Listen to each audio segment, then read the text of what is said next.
Come south with us into the sunshine. You'll be in the best of company. Winston Churchill made the same journey. In fact, it was he who reminded the world of Marrakesh, this fabulous town of the south, half African, half Saharan, where life meanders on today as it did 1,000 years ago, when Sultan Abu el-Akbar made it his capital. That is Marrakesh. In the distance, the snow-capped Atlas Mountains shine blue in the sun. Cutting off the town from mountain and desert is an unbroken wall. It was built centuries before by chain gangs of prisoners, captured by the warrior sultans of Marrakesh, or sold to them by the pirates of the Moroccan coast. And then, startling in its unexpectedness, you see the other side of Marrakesh. Here is the Manounia Hotel, where Churchill stayed. Supermodern, it sports every refinement of a mechanical age. An oasis of the 20th century in concrete and glass and formal gardens. It is surrounded by a people who look as you imagined they did in Bible times. In Marrakesh, even in the depth of winter, oranges glow like golden glass balls. The sun shines on the date palms, and the wide streets of the European quarter look cool and inviting. Though even here the old breaks in on the new. The patient donkey trots on a surface designed for limousines. You pass women wearing the traditional yasmak, women whose face no man except their husband must ever look upon.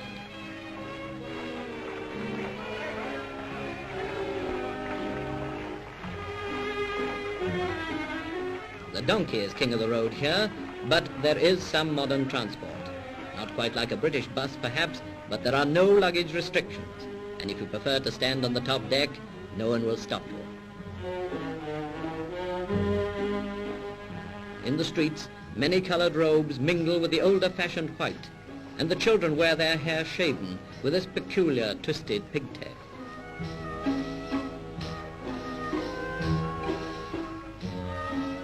But if you seek the real Marrakesh, you must leave the European quarter with its thin veneer of the present day, past the palaces and the mosques, towards the souks and the bazaars of the native quarter.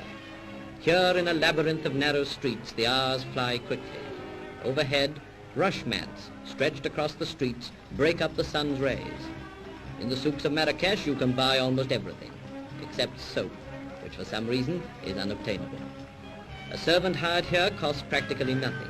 And if you know where to go, you can still buy a slave, though officially slave trading is illegal. Padding barefoot through the shaded streets, the ordinary folk of Marrakesh do most of their shopping in the souks.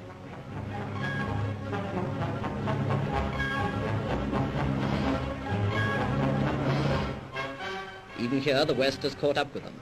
On show are the latest things in underwear.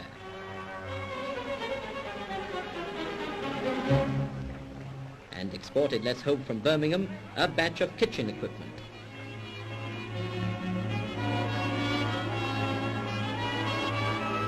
Alongside the new, squatting behind his wares, is the spice cellar.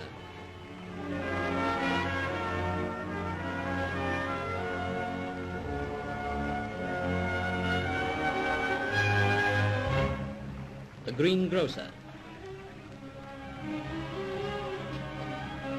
And the careful customer who isn't going to be overcharged.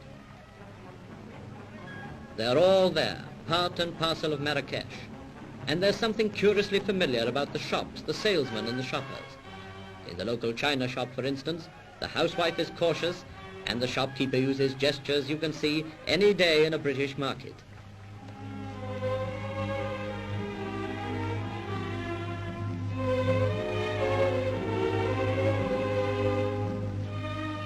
In Marrakesh, time has paused in its tracks.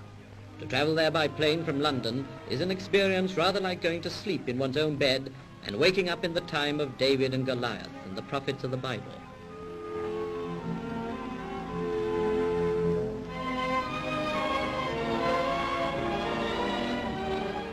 Prominent figures in the marketplace are the doctors.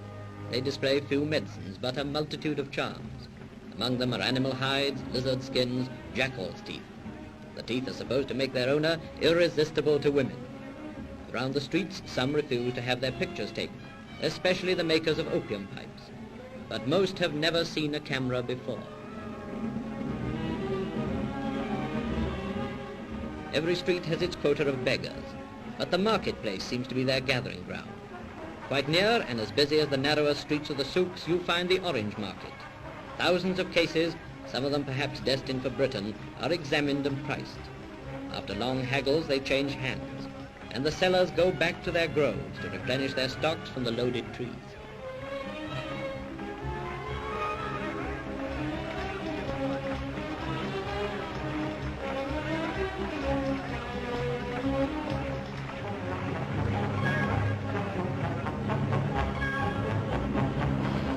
It's hungry work, even for the successful bargainers. Favorite dainties are a Moroccan version of the Indian chapati, this time fried in oil.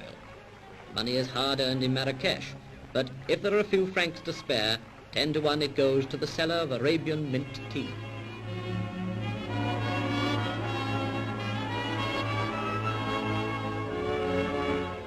All kinds forgather in this strangest of public meeting places, and when business is done, the snake charmer holds the crowd a little longer. The routine has been the same for many hundreds of years.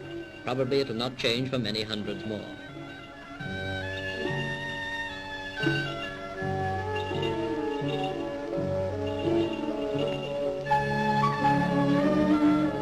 High spot of the act comes when the cobra takes the stage. Its evil-looking flat hood bringing new thrills to an audience which has probably seen it all before.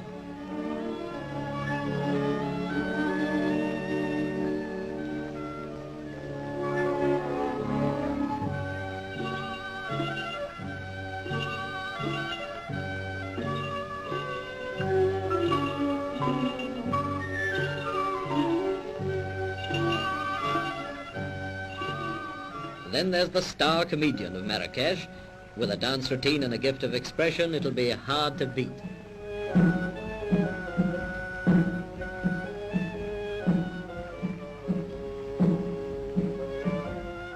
No less colourful is the grain market. All the East is here. The East of the Arabian Nights with its romance and mystery, and rubbing shoulders with it, the grasping, bargaining, flea-bitten East of the street traders.